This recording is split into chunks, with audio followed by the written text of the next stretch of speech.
Le 12 août 2025, Seth s'éveillait sous un ciel clair, promettant une journée baignée de soleil. Les premiers rayons se reflétaient sur la surface miroitante de la Méditerranée, tandis que le sable chaud accueillait déjà les pas des promeneurs matinaux. Pour Bart, cette journée devait être une parenthèse dans un quotidien alourdi par les tensions et les non-dits. Il avait décidé de lever le pied, de s'offrir un moment de répit auprès de Sarah et de leur petite fille Enora. Rien ne laissait présager que ce jour-là, il allait frôler la mort. Depuis quelques semaines, Bart portait un poids invisible. Il avait confié à Sarah être éreinté par la situation avec Laurie, cette amie fragile qui, par peur de l'abandon, le sollicitait sans cesse, jusqu'à 6 messages par jour, parfois à des heures improbables. Bart, empathique mais épuisé, ne voulait pas la blesser, mais il savait qu'il devrait tôt ou tard poser des limites. Ce matin-là, il espérait oublier ses préoccupations, ne serait-ce que quelques heures. L'ambiance était douce.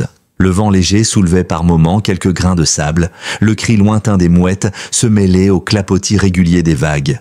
Sarah, souriante, imaginait déjà ce petit moment de liberté qu'elle allait s'accorder.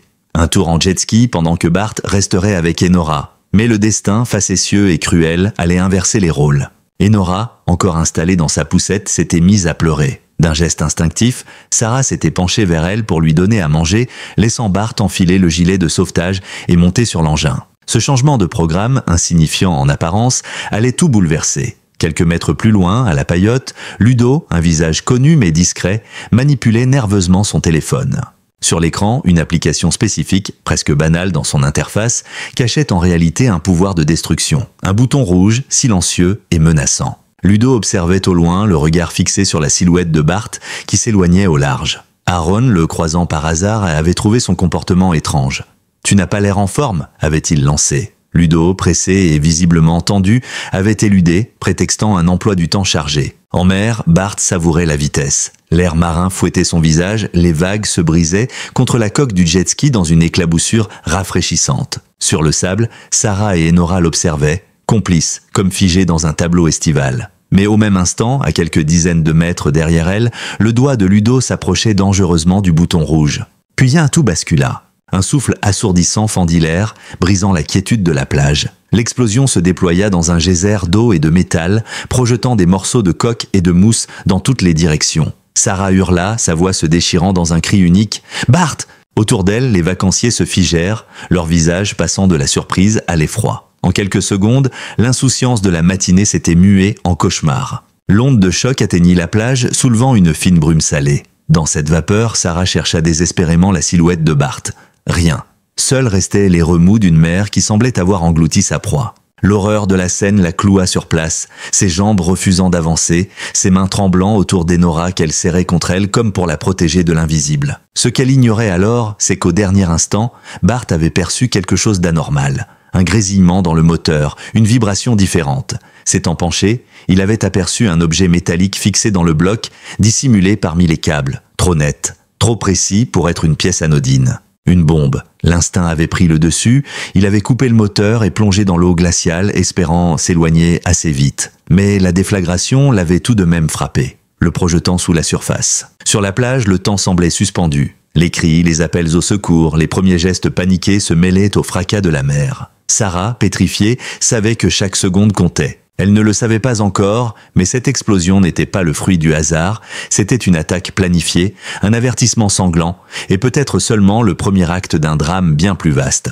À peine le fracas de l'explosion avait-il résonné que le temps s'était figé sur la plage.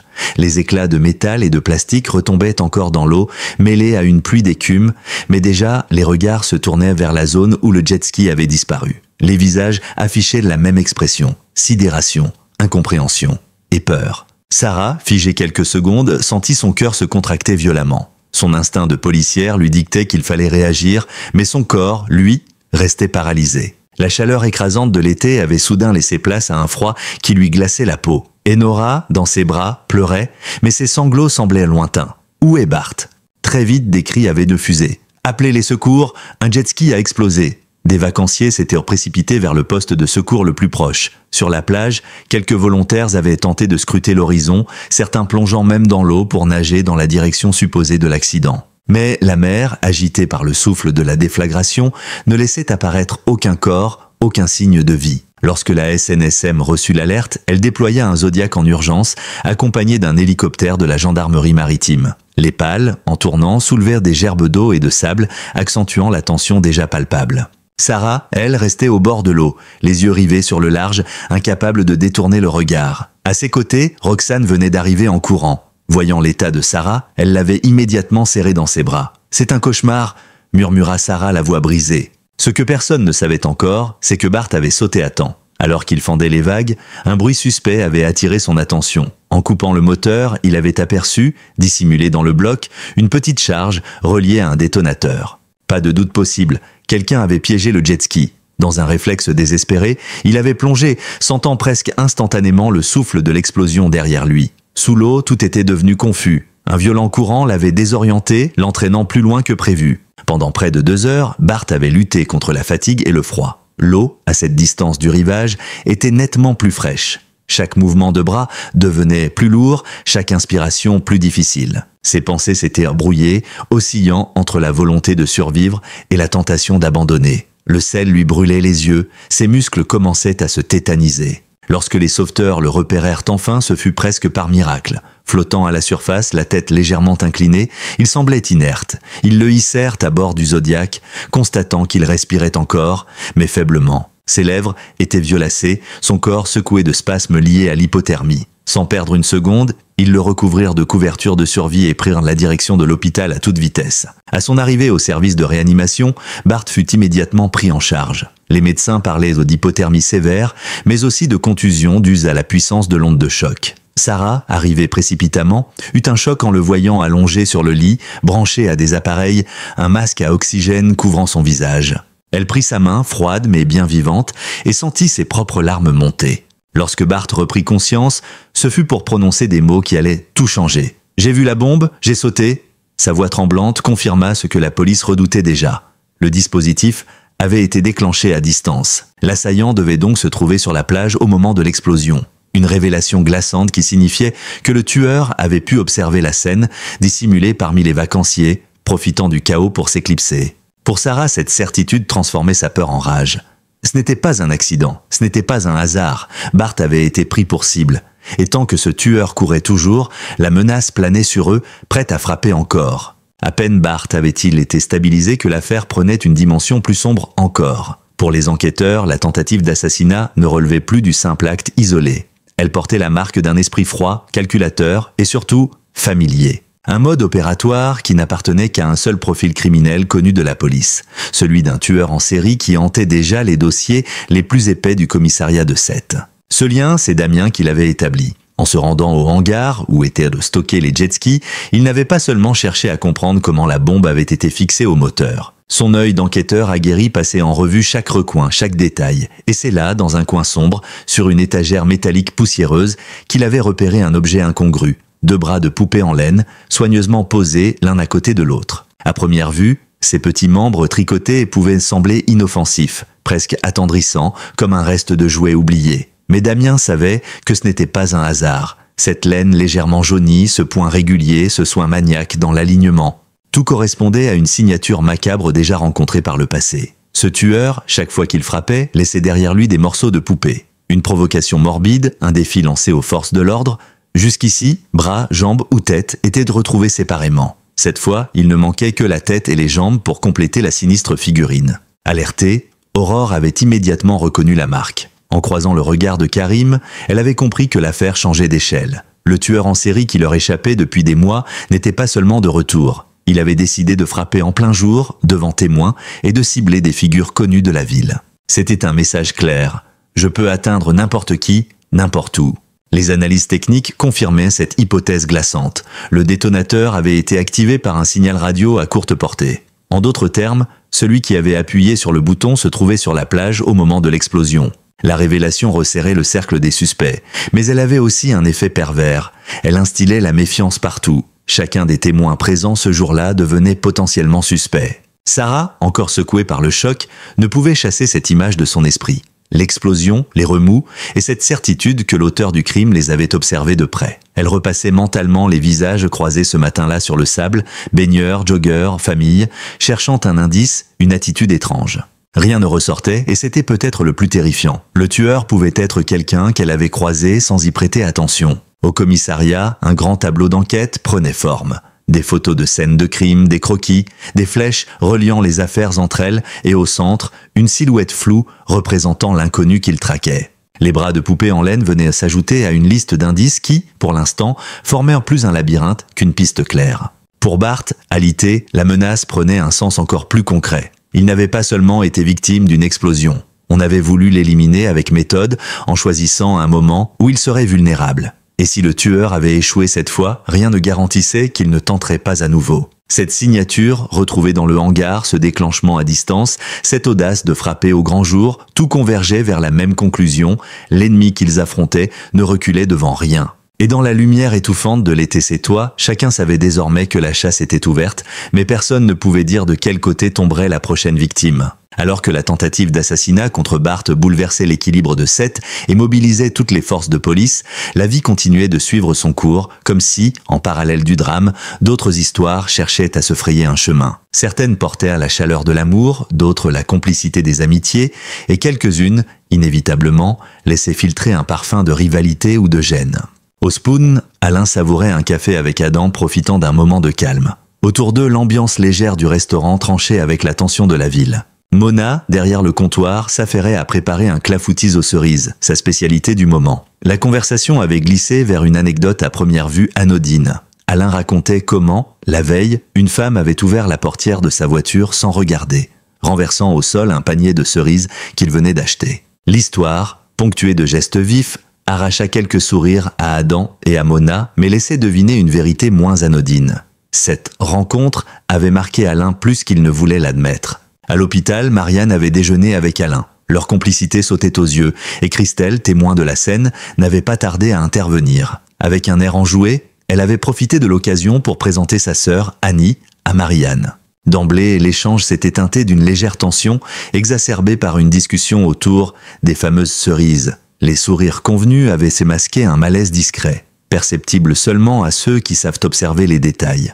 Un regard qui s'attarde, un mot retenu, une réponse trop rapide. Ce n'est qu'un peu plus tard, lorsque Christelle et Annie s'étaient retrouvées seules, que les confidences avaient affleuré. Annie, d'abord hésitante, avait fini par lâcher l'aveu. Alain ne la laissait pas indifférente. Un petit sourire complice avait étiré les lèvres de Christelle qui connaissait assez sa sœur pour deviner que cette attirance ne resterait pas lettre morte. Elle avait même lancé, mi-sérieuse, mi-taquine. « Alors, tu comptes te lancer ?» Pendant ce temps, dans un tout autre décor, Raphaël vivait un moment de pur bonheur. Le visage illuminé, elle avait frappé à la porte de Chloé pour lui annoncer la nouvelle. Martin l'avait demandé en mariage, l'émotion se lisait dans ses yeux, la voix légèrement tremblante.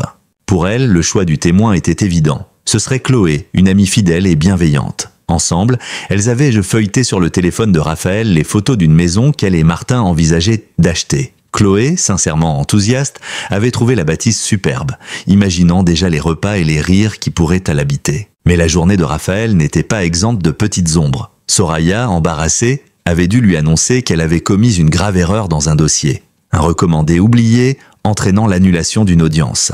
La nouvelle aurait pu susciter colère ou reproche, mais Raphaël, porté par sa bonne humeur, avait relativisé. « Ce n'est pas grave, Soraya, on rattrapera ça. » Un ton apaisant qui tranchait avec l'inquiétude visible sur le visage de sa collaboratrice. En guise de consolation, elle lui avait montré sa bague de fiançailles, déclenchant un sourire sincère chez Soraya, heureuse de partager ce moment. Ces instants, qu'ils soient légers ou sérieux, semblaient presque irréels face à la gravité de l'enquête en cours. Comme si, dans l'ombre des drames, la vie persistait à offrir des éclats de normalité. Mais cette normalité, à Seth, ne tenait jamais longtemps.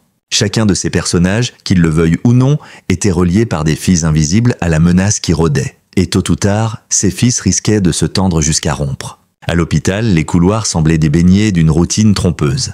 Les bruits familiers, le bip régulier des moniteurs, les pas feutrés du personnel soignant, les conversations discrètes composaient une ambiance presque rassurante. Pourtant, sous cette façade ordinaire, des tensions plus personnelles se nouaient à l'image de ce qui se jouait entre Victoire et Fred. Victoire, fidèle à son tempérament volontaire, avait décidé que cette journée serait celle où elle regagnerait un peu de terrain auprès de Fred. Ces derniers temps, elle le sentait distant, moins attentif, comme absorbé par d'autres priorités. Elle avait donc misé sur un geste à la fois simple et significatif.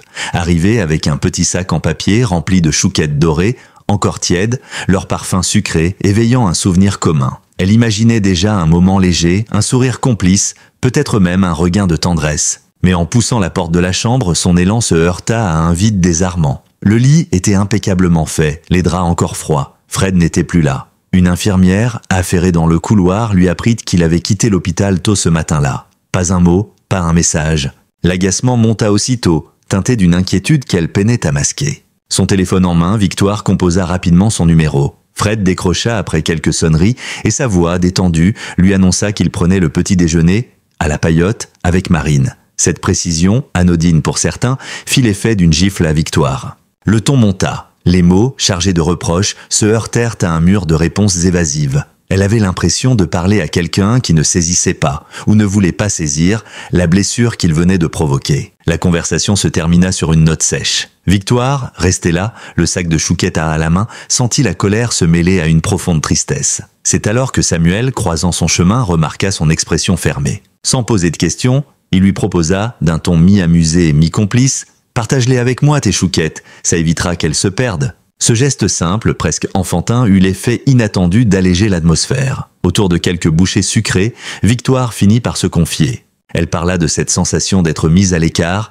de voir Fred chercher la compagnie d'une autre, et de cette peur, tenace, de perdre pied dans une relation qu'elle croyait solide. Samuel, attentif, lui rappela que Sète n'était pas seulement le théâtre de drames criminels, mais aussi d'histoires de cœur mouvantes, parfois instables, où il fallait savoir encaisser les coups pour mieux rebondir. Pourtant, même ce moment de douceur ne parvenait pas à effacer l'ombre qui planait sur la ville. Les rumeurs autour de l'explosion de Bart circulaient déjà, et la révélation que le tueur en série avait probablement assisté à la scène depuis la plage envenimait toutes les discussions. Dans les cafés, on observait ses voisins avec plus de suspicion. Sur les marchés, on s'attardait à scruter les inconnus. La confiance, élément vital dans une petite ville, se fissurait à vue d'œil.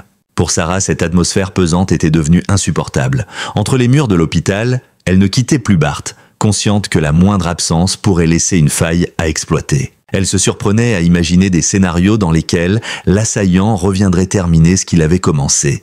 Dans ses yeux, on ne voyait plus seulement la peur. Il y avait désormais une colère froide, une détermination presque guerrière. À Sète, l'été battait encore son plein. Les touristes flânèrent sur le port, les enfants jouaient dans les fontaines, les terrasses étaient animées, mais sous cette carte postale se cachait une vérité que peu osaient formuler. Le tueur n'avait pas disparu avec l'explosion du jet-ski.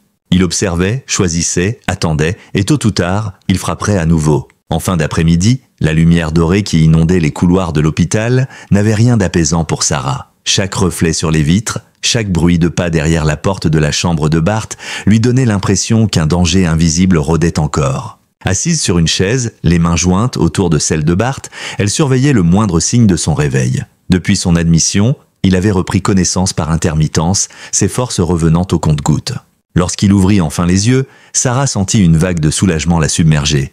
Mais ce moment, qu'elle espérait léger, se teinta rapidement de gravité. Bart, la voix encore rauque, murmura « J'ai vu la bombe, j'ai coupé le moteur et j'ai sauté ». Ces mots, simples mais lourds de sens, confirmaient ce que la police soupçonnait déjà. Ce n'était pas un accident. L'engin avait été piégé et l'explosion délibérément déclenchée à distance. À quelques mètres de là, dans une salle du commissariat, Damien, Aurore et Karim réunissaient les pièces du puzzle. Les analyses techniques étaient formelles. L'explosion avait été activée via un dispositif radio à courte portée, ce qui plaçait forcément le tueur sur la plage au moment des faits. Plus troublant encore, la découverte des bras de poupée en laine dans le hangar ne laissait aucun doute sur son identité. Le meurtrier, qui avait déjà frappé par le passé, avait choisi cette fois de viser en plein jour, devant témoins, et contre une cible précise. Ce choix témoignait d'un changement inquiétant dans son comportement. Il ne cherchait plus seulement à tuer, il voulait être vu, provoqué, instaurer un climat de peur palpable. La plage, lieu de détente et de liberté,